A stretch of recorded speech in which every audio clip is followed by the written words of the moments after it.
Turime tiek daug stiklo, kad ir pasaulį kartais pruikę matome. Tik pro stiklą dažnai žiūrime vieni į kitus.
Viena mama papasakojo tokią istoriją.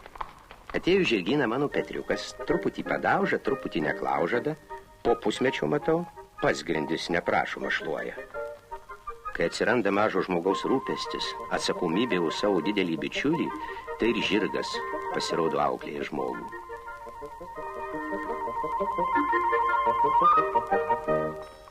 Žagarės valstybinio žirgyno treneriai Gediminas Juknis ir Algis Samoška kasdieną mato, kaip mezgasi žirgo ir žmogaus bičiulystė. Aš kas buvau?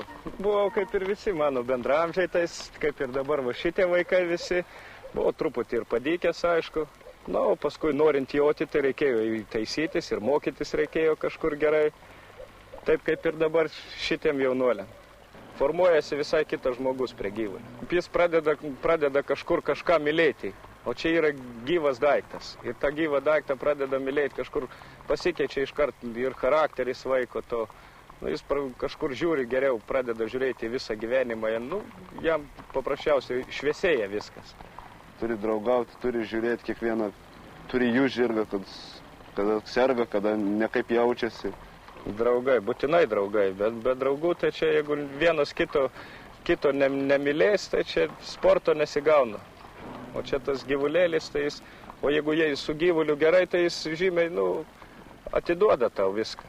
Pasitikė, kai vaikas pripranta prie to žirgo, tai ir žirgas visai kitoks pasidaro.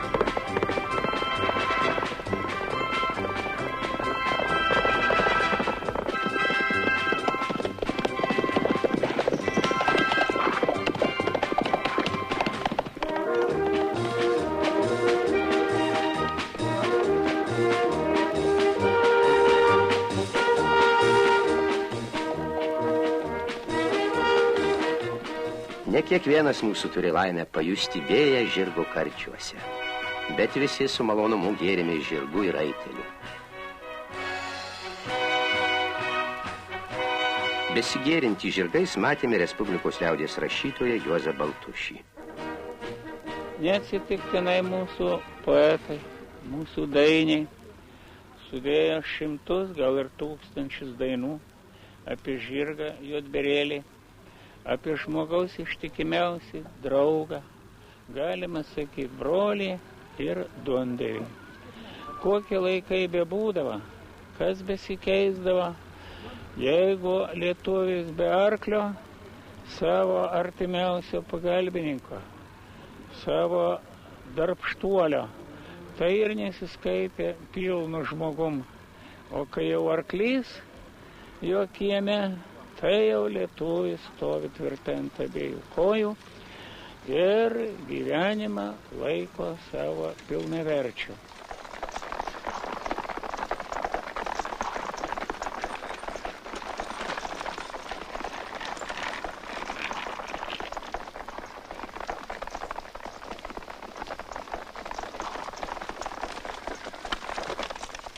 Šiuo metu Lietuvoje yra apie 80 000 arklių. Vienam arkliui tenka 45 žmonės, vienam žmogui viena 45 arklių.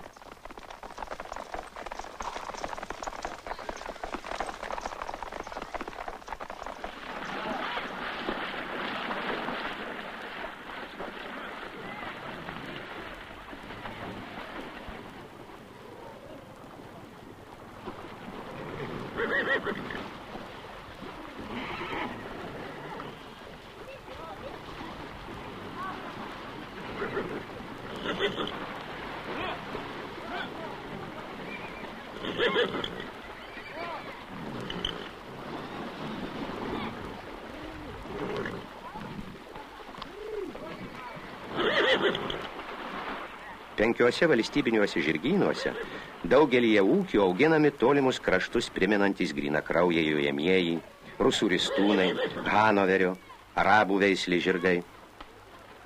Tačiau dauguma mūsų arklių turi net tokius egzotiškus pavadinimus. Tai Lietuvos sunkieji ir žemaitukai.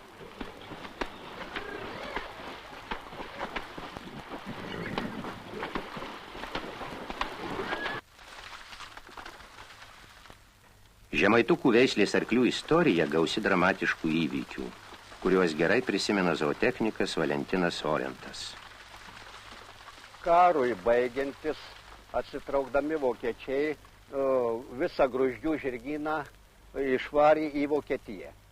Ir atliko keletas tik tai šito vienetų, kurie irgi paskum galų gale, kai sakyt, dingo.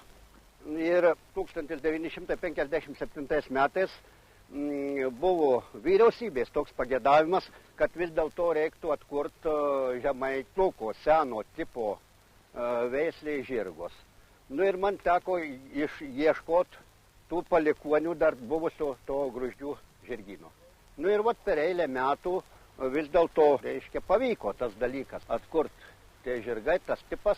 Ši veislė, tai ji pasižymė į savo dideliu ištvermingumu, nereiklumu pašarams ir mūsų sąlygom ji labai yra tinkama ir buvo, reikia pasakyti, kad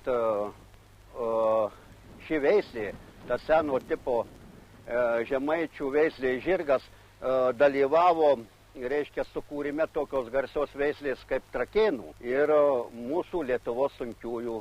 Ir kada buvo užpelkėjusios mūsų žemės, nebuvo melioracijos, tai šitas žemaitukas jis visur praėjo.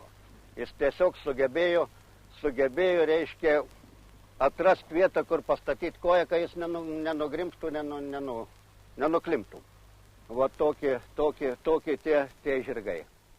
Mūsų, tarp kitko, protėviai su kryžiuočiais kariavo ant panašių žirgų, su kuriais per miškus, per pelkingas tas visas vietovės ir išjojo.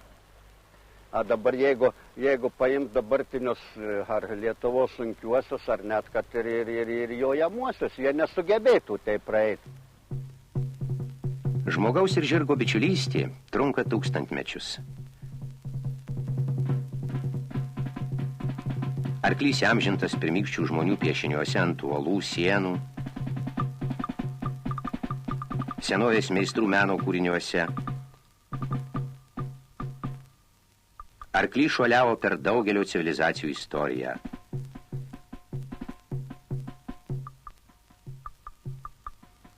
Daug kas norėjo atsisėsti ant balto žirgo, bet laikui bėgant tai padaryti buvo vis sunkiau. Arklys, net ir ne baltas, tapo deficitu. Kažkada vienas karalius yra šūktelėjęs: pusę karalystės už žirgą. Ir dabar aukcionuose už žirgus moka, tiesa, ne karalystėmis, bet vis tik tūkstančiais ir net milijonais.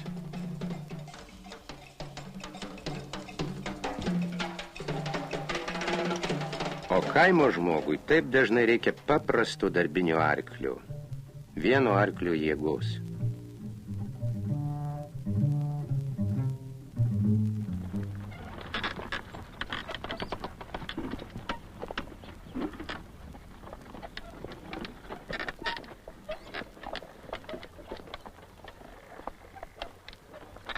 Ekonomiškai tvirtame Kėdainių rajono Krakių kolūkyje netrūksta nei arklių, nei traktorių. Vieniems ir kitiems užtenka vietos kaimo gatvėse ir laukuose, nes ne vien grožiui ar madai kaime arklys reikalingas, kaip ir nuo senų senovės visų pirma darbui.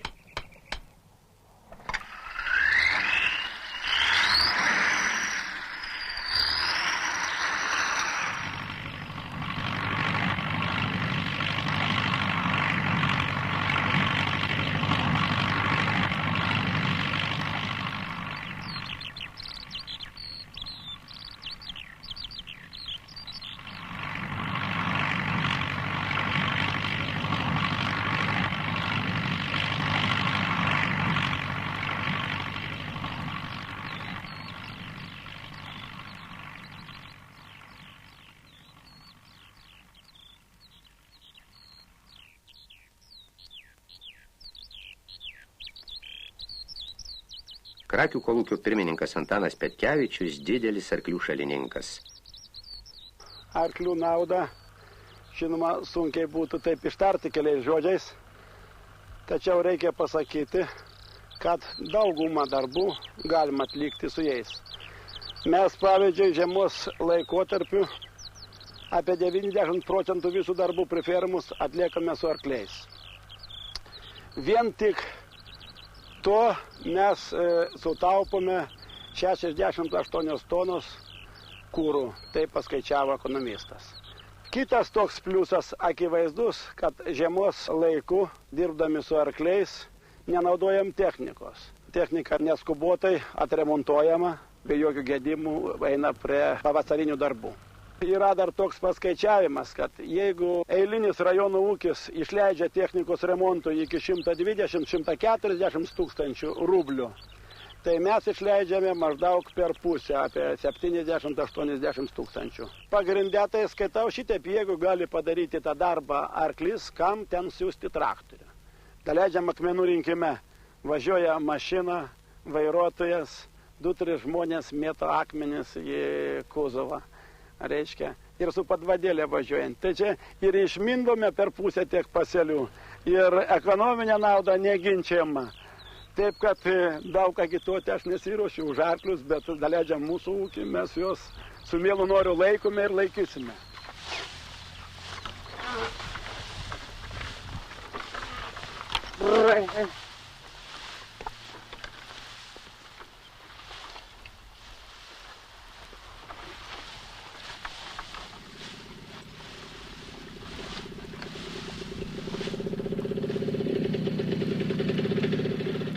Daugiau arklių reikia laikyti ir kituose ūkiuose.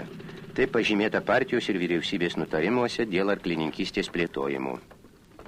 Arklys jau užtikrintai grįžta į žemdirbio gyvenimą, arklininkystė vėl pripažinta svarbia žemės ūkio šaka.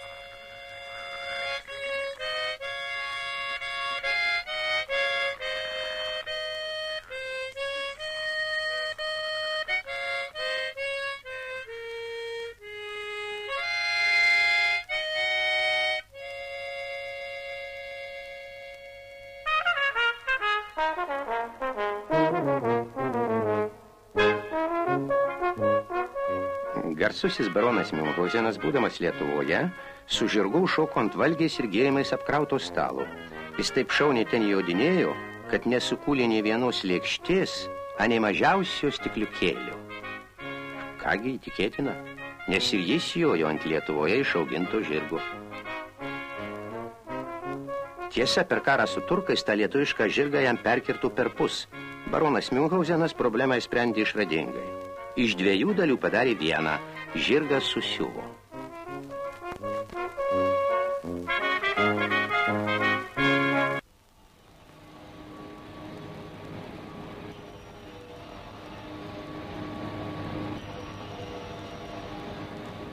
Mes nesame tokie išradingi kaip garsusis baronas, bet siuvant, kalant, obliuojant, drožiant, Lietuvos arklių problemos sprendžiamos ir dabar. Ukmergės medžio dirbimo Šilas gamina žemės ūkiui vežimus, rogės, tekinius ir gardės. Šiais metais numatoma pagaminti 10 000 vežimų, 6100 vienetų rogių, 8800 komplektų tekinių. Reklamačių praėjusiais ir šiais metais negauta. Daugumoje patenkinti gaunama produkcija. Ten jau padaryta taip, kad, nežinau, mes turim perdirbti po savam. Jeigu jau neperdirbsi, tai aišku, jau ilgai nelaiko. Būdavo mažas pasagas, tai būdavo tokius storus jos. Tai katras buvo galima, tai pratemdavau, o jeigu ne, tai darydavom iš 2 vieną. Reiškia, nukerti galą, paskui trumpesnį tokį ir prie kitą pasagą irgi nukerti patį galiuką, įdėdi, sušvaicuoji, reiškia, iš 2 padarai vieną pasagą ir padarai didelėje. Mažų arklių čia pas mus mažai yra, čia kumelės, bet tankai. Čia, reiškia, jau fabrikinė gamyba. Minkštas, 2 savaitės neišlaiko. Reik persuk, o jos kada įsuki, paskui kada reik persuk, sriegis prastus, te pasagoj. Paėmė tik pasukai, persisuku. Kots to verk, niką daryt. Gerai, kad Krakės yra kalvis Kazys Bagdonas. Gerai, kad yra tokių meistrų, kurie šitą patvarko, suverina, pakeičia. Gerai, kad šiuos reikalus daugelis žino ir mėgina spręsti. Nelabai gerai, kad tokios problemos vis dar vargina ir žmonės ir arklius.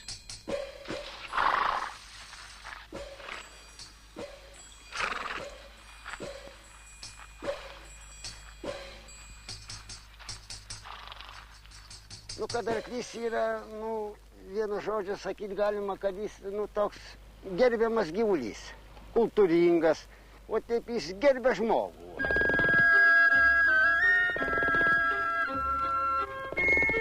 Kol dar nebuvo Rubiko kubo, kai kurie arkliai nuo istoriškai nepatikrintų, bet plačiai žinomų šaltinių, mokėjo sudėti, atimti, dauginti, dalinti ir net traukti kvadratinę šaknį.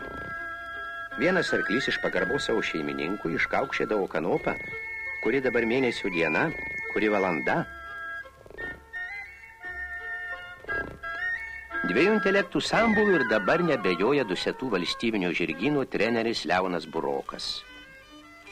Jis yra, gerbiamas ir pats. Jeigu gyvulys gerbia žmogų, tai žmogus gyvulį gerbia.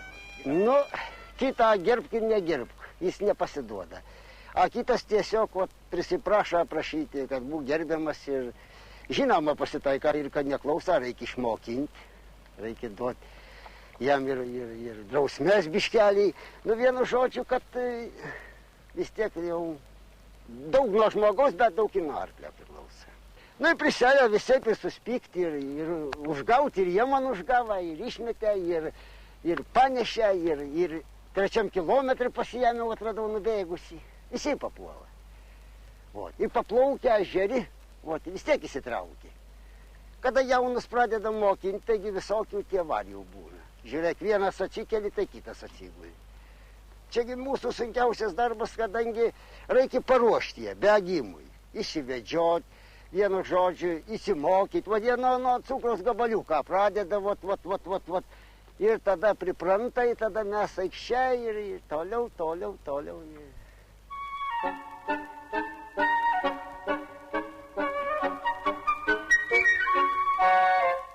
Yra keli žmonių charakterių tipai, tiek pat yra ir arklių charakterių tipų. Apie tuos, kurie bičiuliaujasi daugelį metų, sakoma, atitiko charakteriai. Tas charakterių atitikimas padeda laimėti Lietuvos televizijos ir radio komitetų įsteigtą specialią tarptautinių varžybų taurę.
Paprasčiausiai pasiilgau arklio, jo protingų ir gerų akių. Norisi kažką sunkaus pavalkiot arba šiaip pasiganyt sykiu. Tai pasakė mūsų gerbiamas poetas Justinas Marcinkevičius. O kad taip visi pabūtume poetais ir ūkininkais.